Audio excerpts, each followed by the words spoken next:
In the last lecture, I explained achievements of Indian plannings. In this lecture, I explained failures of Indian planning with the help of some points. First point is low economic growth. The overall economic growth rate during the last 5 years of planning has been rather very low. I explain with the help of example. The average growth rate during 1951 to 1991 had been about 4.0%, while the growth rate of per capita income was about 2.0%. The overall economic growth rate during the 90s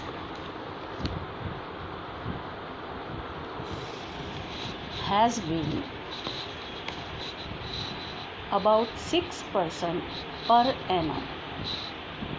In Asian countries, including China, in recent years have witnessed a growth rate of more than 8%. Population growth rate of about 2%, the economic growth rate of 6% has been found to be inadequate to eradicate poverty and unemployment. Second point is low per capita income. An important indicator of economic development is the level of per capita income, which unfortunately is still much lower in India in relation to many developed countries. World Development Report India's per capita income in 2017-18 was estimated at $1942 per annum, which was many times less than the developed countries like UK, Switzerland, USA, Germany, Japan, and France, etc. But like in Nepal, Bangladesh, Zimbabwe, Ethiopia had lower per capita income than India. Even China had a per capita income of $8,827. It is higher than to India.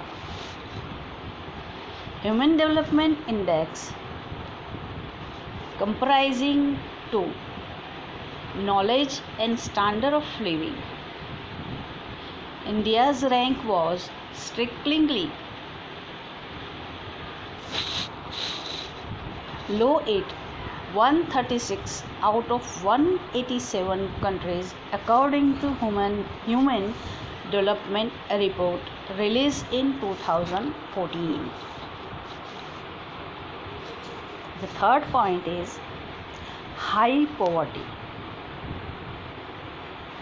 In India,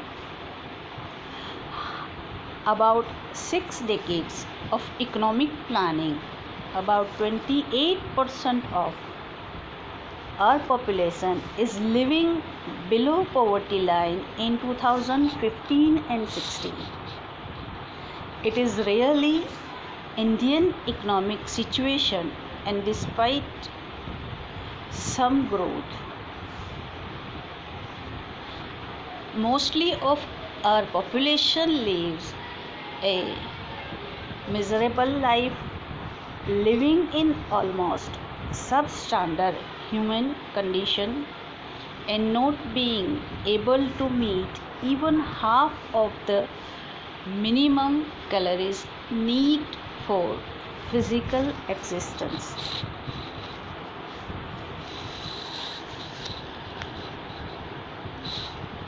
That's why we are facing two problems of poverty. The two main cases responsible for this state of affairs are underdevelopment and economic inequalities, and therefore any program for the eradication of poverty must lay equal emphasis on rapid economic growth and reduction of economic inequality. Next point is unsatisfactory progress in the agriculture sector. The agriculture growth rate during the 5 decades of planning has been estimated at about 2.7% per annum, which is too low. Needs of industrialization. The country has achieved self-sufficiency in food grains, but a major breakthrough in other crop is yet to be achieved. The agriculture productivity by and large is still very low as compared to developed and even some of the developing countries. Hardly 37% of the total cultivated land has been under irrigation. The Green Revolution has touched only a few crops and a limited geographical area. Mainly, rich farmers improve technology, expansion of institutional finance and marketing prices.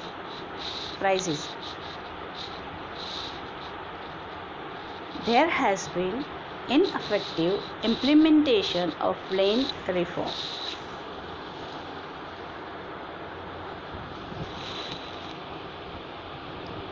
That's why agriculture and industries supporting this sector must be given top priority in our future planning strategy.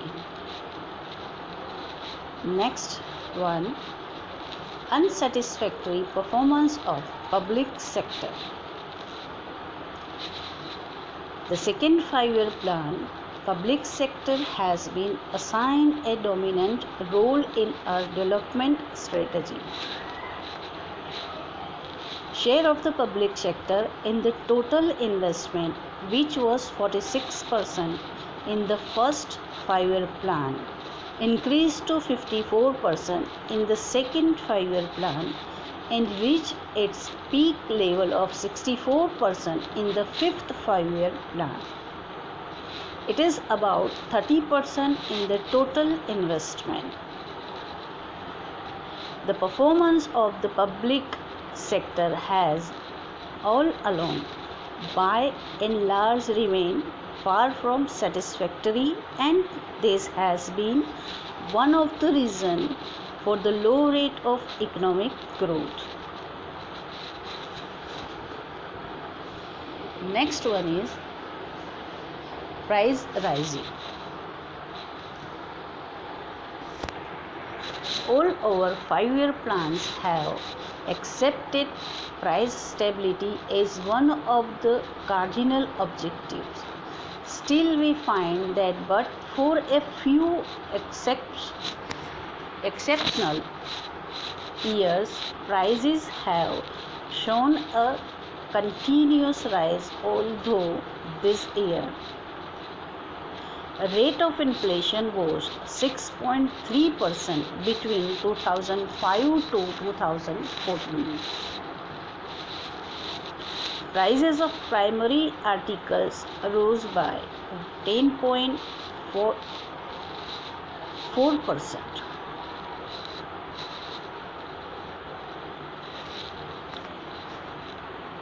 Decline in the growth rate of wholesale price index does not present a correct and reliable price pictures between uh, pictures because most of the consumer in India make their purchases at the retail prices. We study that changes in these price indexes. We find a price rise in the range of 10 to 14%. It is very high percentage. Next point is unemployment.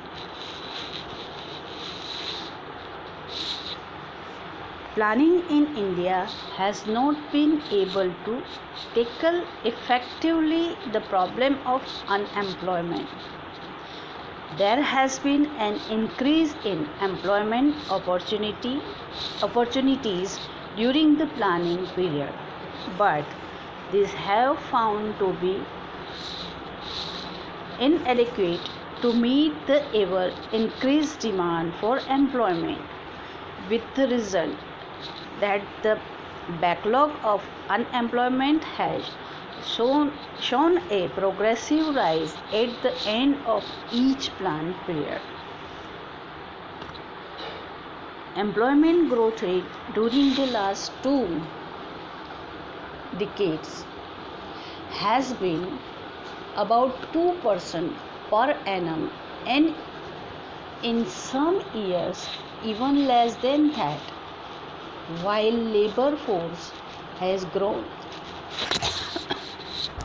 at a faster rate of about 2.5% and even more. The number of unemployment on the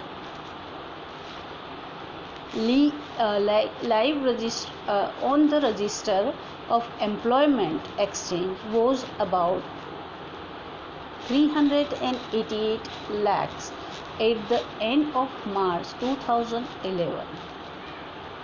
They are defined to that things कि we cannot get into much development and we cannot give into the employment for all person. High rate of population growth. Population growth rate in India has been found to be quite high during the planning period, and this has tended to wipe off whatever the gain that have accrued from the development process. India's population, which was 361 million in 1951, increased to 1027 million in 2001. Population growth rate of about 2% per annum obstructive to the process of rapid economic growth on the one hand, and on the other hand, the future of nation is to be secured and the goal of removing poverty is to be attained. The population problem will have to be treated as a top national priority and commitment. It would be here worthwhile to note that in countries like UK, France, USA, USSR, Germany, Sweden, etc., population growth rate is less than 1%, and at a time it is 0.5% or even negative. The next point is economic inequality.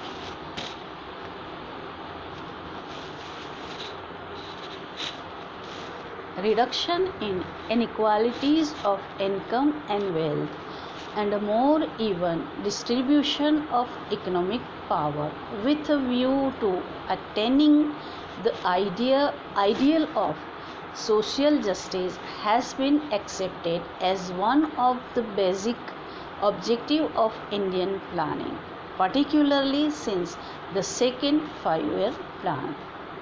The aim has been to see that the benefits of economic development accrue more and more to the needy and less sorry privileged section of the society, and that there is a progressive in economic inequality.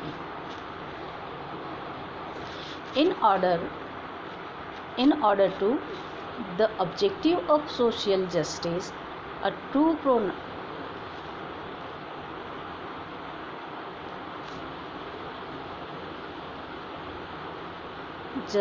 a true strategy has been adopted during the planning period. One relates to the evolvement of a progressive tax structure, and the other relates to a continuous increase in the welfare oriented public expenditure of education, healthcare, housing, along with a number of poverty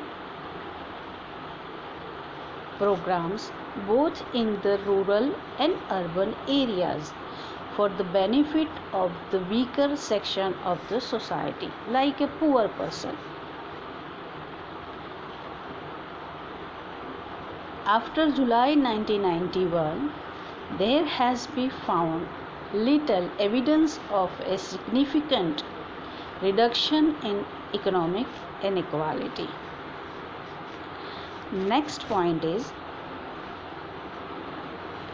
plan implementation. It has been seen from the experience of planning that our administrative machinery has proved to be inefficient to implement the various plan programs. The objectives, targets, and priority of ours planning may be in the right direction, but if the plan implementation machinery fails to respond in an year's manner, we cannot accept to achieve the desired result. We have not been able to build up a strong, efficient, and dynamic administrative organization to suit the needs and requirement of our development oriented planning. The success of economic planning in a country like India depends on political stability, favorable social environment, meaningful cooperation between the center and the state, high standards of public administration, efficient organizational setup, and a national leadership which can inspire the masses and involve them in the development process. This point explaining failures of Indian planning, because we cannot achieve to target actually.